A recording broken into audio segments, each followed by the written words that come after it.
નમસ્કાર મિત્રો, અમારી આ ચેનલમાં તમારું સ્વાગત છે। આજની સૌથી મોટી ખબર સામે આવી રહી છે। જી હા મિત્રો, જીઓએ પોતાના ગ્રાહકો માટે એક શાનદાર ઓફર લોન્ચ કર્યું છે।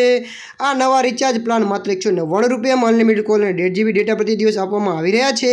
આ પ્લાનની વેલિડિટી પણ ઘણી સારી છે। જીઓની આ નવી ઓફર જોઈને ગ્રાહકો ખૂબ જ ખુશ છે। જી હા મિત્રો, તમને એ પણ જણાવી દઈએ કે આ ઓફર શરૂ કરવાની પાછળનું કારણ શું છે અને તે બધા જીઓ ગ્રાહકો માટે ક્યાં ઉપલબ્ધ થશે તે જાણવું મહત્વપૂર્ણ છે। વાસ્તવમાં 3 જુલાઈથી જીઓએ તેના રિચાર્જ પ્લાનમાં 25% વધારો કર્યો હતો।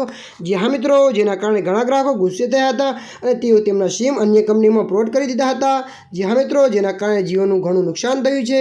જી હા મિત્રો, તમને એ પણ જણાવી દઈએ કે આ નુકસાનના ધ્યાન રાખીને કંપનીએ નવો રસ્તો રિચાર્જ પ્લાનનો લોન્ચ કર્યો છે, જેમાં 199 રૂપિયામાં આ પ્લાન ગ્રાહકોને જીઓની સેવામાં સાથે જોડાયેલા રાખવા માટે છે। જી હા મિત્રો, જ્યારે સોશિયલ મીડિયા પર આ પ્લાન ખૂબ જ ચર્ચા કરી રહ્યો છે। આ યોજના 3 જુલાઈથી લાગુ કરવામાં આવશે। જી હા મિત્રો, આજના માટે આટલું। જો મિત્રો અમારા વિડીયો પસંદ આવે તો લાઈક, શેર, કમેન્ટ, સબસ્ક્રાઈબ કરી દેજો। ધન્યવાદ।